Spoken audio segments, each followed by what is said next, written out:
नमस्कार, स्वागत है आप सभी का गोल्डन इंडिया की इस प्रेस वीडियो में। तो आइए दोस्तों जानते हैं आज के मुख्य समाचार की काम की बड़ी खबरें।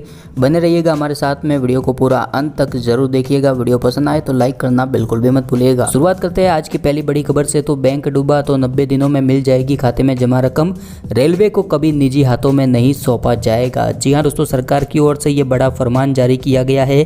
केंद्र सरकार की ओर से राहत वाली दो खबरें ये आई है कि एक तो बैंक से जुड़ी खबर है और दूसरी है रेलवे से जुड़ी खबर। जिस बैंक में आपका बैंक खाता है, यानी कि जिस बैंक में आपका बैंक खाते में पैसे जमा है, अगर वह बैंक डूब जाता है और अकाउंट से पैसा निकालने पर रोक लग जाती है तो आपका 5 लाख रुपए तक का जो डिपॉजिट होगा वह सेफ रहेगा और यह आपको 90 दिनों के भीतर मिल जाएगा। दरअसल सरकार deposit insurance credit guarantee corporation act में बदलाव करने की योजना बना रही है और इसमें ऐसी व्यवस्था करने का प्रस्ताव पर अभी विचार किया जा रहा है। दूसरी राहत यह है कि रेल मंत्री पीयूष गोयल ने एक बयान में उन्होंने कहा कि सरकार रेलवे को कभी भी निजी हाथों में नहीं सौंपने वाली है। जी हाँ, रेलवे का कभी भी निजीकरण नहीं होगा। रेल मंत्री पीयूष गोयल ने इस बात से साफ मना कर दिया है कि कभी भी आने वाले समय में रेलवे को प्राइवेटाइजेशन यानी कि निजीकरण में नहीं दिया जाएगा। चलिए तो बढ़ते हैं आज की अगली खबर की ओर। तो 100 से अधिक कर्मचारी होने पर बनानी होगी कैंटीन, 1 अप्रैल से मोदी सरकार लागू करेगी ये नियम। जी हाँ दोस्तों, केंद्र सरकार नए श्रम कानूनों के तहत देश में कंपनियों के कर्मचारियों के लिए कैंटीन जरूरी करने और सरकारी योजनाओं को मजबूती से लागू करने के लिए वेलफेयर ऑफिसर नियुक्त करने के नियम तय करने वाली है। और दोस्तों, नए श्रम कानूनों में होने वाले अहम बदलावों के तहत 100 कर्मचारियों से ज्यादा वाली कंपनियों को अब अपने प्रतिष्ठान में कैंटीन रखना जरूरी होगा। कर्मचारियों की संख्या में कॉन्ट्रैक्ट पर काम करने वाले लोग भी शामिल किए जाएंगे। वही कंपनियों को वेलफेयर ऑफिसर की नियुक्ति करनी होगी ताकि कामदारों को सरकारी योजनाओं का पूरा फायदा मिलता रहे। अगर कोई कंपनी कर्मचारियों को साइट पर ले जा रही है तो काम खत्म होने पर अगर वे घर लौट रहे हैं तो उन्हें यात्रा भत्ता भी देना जरूरी होगा। और दोस्तों, इसके अलावा ओवरटाइम के नियमों में भी बदलाव किया गया है। नए नियमों के हिसाब से कामकाजी घंटों के बाद में अगर कामदार से 15 मिनट भी ज़्यादा काम करवाया गया तो उसको ओवर टाइम गिना जाएगा और उसके लिए कर्मचारियों को अतिरिक्त वेतन भी देना होगा। इसके बाद में दोस्तों, मौसम को लेकर अगली बड़ी खबर है। इन राज्यों में भारी बारिश के साथ में ओलावृष्टि की चेतावनी। जानिए मौसम का ताज़ा अपडेट। जी हाँ दोस्तों, देश भर में मौसम में अचानक से बदलाव देखा जा रहा है। पश्चिमी विक्षोभ के कारण कई राज्यों में भारी बारिश होने का अनुमान भी है, तो वहीं पहाड़ी राज्यों में आज बारिश के साथ साथ में बर्फबारी होने की संभावना भी बताई गई है। कुछ राज्यों में बारिश अगले 2 से 3 दिनों तक जारी रहने वाली है और इसी बीच दिल्ली एनसीआर में बूंदाबांदी हुई है। मौसम से जुड़ी जानकारी देने वाली वेबसाइट स्काईमेट के मुताबिक राजस्थान, पंजाब, हरियाणा, पश्चिमी यूपी के साथ साथ में दिल्ली एनसीआर के कुछ हिस्सों में अलग अलग जगह पर हल्की और मध्यम बारिश हो सकती है। चलिए तो इसके बाद में आज की अगली खबर है। वाहन में नहीं लगवाए रियर व्यू मिरर तो हो जाए सतर्क, इस राज्य में पुलिस काट रही है चालान। जी हाँ दोस्तों, अभी भारत में 2 पहिया वाहन चलाने वाले लोगों की संख्या अन्य देशों के मुकाबले काफ़ी ज़्यादा है। जाहिर है कि यहाँ पर ट्रैफिक नियमों का उल्लंघन भी सबसे ज़्यादा किया जाता है और इससे छुटकारा पाने के लिए सरकार लगातार प्रयास भी कर रही है।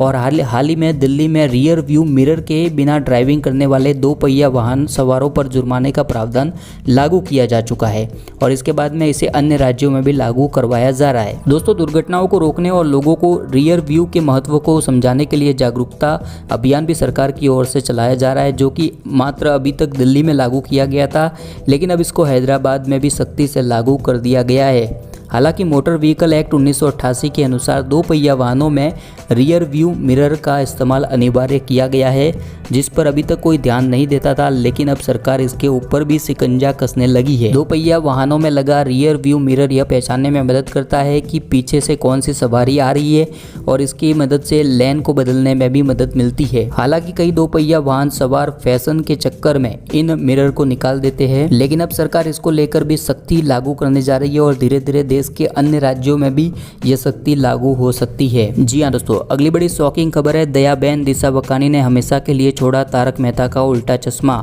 सामने आई ये बड़ी वजह। जी हाँ दोस्तों, तारक मेहता का उल्टा चश्मा के फैंस काफी लंबे समय से दयाबेन का बेसब्री से इंतजार कर रहे थे, लेकिन दयाबेन यानी कि दिशा बकानी जो कि शो में कब वापसी करेगी इसको लेकर अभी भी सवाल बने हुए हैं। दिशा बकानी ने साल 2017 में शो में मैटरनिटी ब्रेक लिया था और उसके बाद वे तारक मेहता में वापस नहीं दिखी थी। लेकिन इसी बीच अब खबरें आ रही है कि दिशा वकानी ने हमेशा के लिए शो को अलविदा कह दिया है, यानी कि अब तारक मेहता का उल्टा चश्मा में दयाबेन की वापसी नहीं होगी। सूत्रों की माने तो मैटरनिटी ब्रेक के बाद में दिशा वकानी के साथ में मेकर की बात चल रही थी ताकि वह शो में वापस आ जाए। उनकी एंट्री को लेकर सही टाइम और कहानी भी बुनी गई थी। प्रोड्यूसर भी उन चीज़ों को लेकर दिशा वकानी के साथ में बातचीत कर रहे थे, लेकिन दुर्भाग्य से बात नहीं बन पाई है और इस कारण से दिशा वकानी ने तारक मेहता का उल्टा चश्मा को हमेशा के लिए अलविदा कहने का फैसला ले लिया है। चलिए तो आज की अगली खबर है, दिल्ली में केजरीवाल सरकार ने घटाई शराब पीने की उम्र, कई बदलावों के साथ में नई आबकारी नीति की घोषणा। जी हाँ दोस्तों, राष्ट्रीय राजधानी दिल्ली में शराब की दुकानों के नए नियम तय कर दिए हैं। दिल्ली के उप मुख्यमंत्री मनीष सिसोदिया ने सोमवार को एक प्रेस वार्ता के माध्यम से इस बात की जानकारी दी। उन्होंने बताया कि दिल्ली में शराब पीने की कानूनी उम्र को घटाकर 21 साल कर दिया है, जो कि पहले 25 साल हुआ करती थी। इसी के साथ में उन्होंने बताया कि अब सरकार दिल्ली में किसी भी शराब की दुकान का संचालन नहीं करेगी, कोई भी नई दुकान भी नहीं खोली जाएगी। उन्होंने यह भी बताया कि दिल्ली में शराब की तस्करी को रोककर एक्साइज रेवेन्यू में 20% की बढ़ोतरी का लक्ष्य रखा गया है। चलिए तो आज की अगली बड़ी काम की खबर है, पैन कार्ड को इस तारीख से पहले आधार के साथ में करवाए लिंक, वरना लग जाएगा 10,000 रुपए का जुर्माना। जी हाँ दोस्तों, अगर आपका पैन नंबर आपके आधार नंबर से लिंक नहीं है तो आपका पैन कार्ड अगले महीने से निष्क्रिय हो जाएगा, अर्थात अगले महीने से आपको पैन कार्ड का कहीं पर भी उपयोग नहीं कर पाएंगे। और इससे बचने के लिए आपको जल्द अपने पैन कार्ड को आधार कार्ड के साथ में लिंक करवाना जरूरी है। आपको बता दें कि पैन कार्ड को आधार कार्ड से लिंक करने की समय सीमा को सरकार कई बार बढ़ा चुकी है और इस समय सीमा को आखिरी बार 30 जून 2020 से बढ़ाकर 31 मार्च 2021 कर दिया गया था। अगर 31 मार्च 2021 तक पैन कार्ड को आधार कार्ड से लिंक नहीं करवाते हैं तो आपका पैन कार्ड निष्क्रिय हो जाएगा। अपने पैन कार्ड को आधार कार्ड से लिंक करवाने के लिए आप इनकम टैक्स डिपार्टमेंट की वेबसाइट पर जाकर ऑनलाइन घर बैठे भी इसको कर सकते हैं। चलिए तो आज की अगली खबर है, बीएमसी का नया फरमान, भीड़भाड़ में बिना सहमति के होगी कोरोना की जांच, नानूपुर पर होगा मामला दर्ज। जी हाँ दोस्तों, कोरोना के बढ़ते मामलों को देखते हुए ब्रह्म मुंबई महानगर पालिका बीएमसी ने नया फरमान जारी किया है और इस फरमान के मुताबिक mall, railway station, bus depot, गली बाजार, पर्यटन स्थल, सरकारी कार्यालयों जैसे भीड़भाड़ वाले स्थानों पर नागरिकों की बिना सहमति के रैंडम एंटीजन टेस्ट किया जा सकता है और इस दौरान अगर कोई टेस्ट करवाने से मना कर देता है तो उस पर महामारी अधिनियम के तहत मुकदमा भी दायर किया जा सकता है। अच्छा, तो अगली खबर है, पाकिस्तान के प्रधानमंत्री इमरान खान कोरोना पॉजिटिव, 2 दिन पहले ही लगवाई थी चीन की वैक्सीन। जी हाँ दोस्तों, पाकिस्तान के प्रधानमंत्री जो इमरान खान है ना, वो कोरोना वायरस से संक्रमित हो चुके हैं। राष्ट्रीय स्वास्थ्य सेवाओं पर प्रधानमंत्री के विरोध सहायक ने ट्वीट कर इमरान खान के कोरोना पॉजिटिव पाए जाने की जानकारी दी। इमरान खान फिलहाल होम आइसोलेशन में है। इमरान खान ने महज 2 दिन पहले ही कोरोना से बचने के लिए चीन में निर्मित वैक्सीन की डोज ली थी। तो दोस्तों, यह थी आज के मुख्य समाचार की काम की कुछ बड़ी अपडेटेड खबरें, चुनिंदा खबरें। वीडियो पसंद आया हो तो लाइक कर दीजिएगा, चैनल को सब्सक्राइब कर दीजिएगा और आपका कोई कीमती सुझाव है तो नीचे कमेंट करके बताना बिल्कुल भी मत भूलिएगा। धन्यवाद, जय हिंद।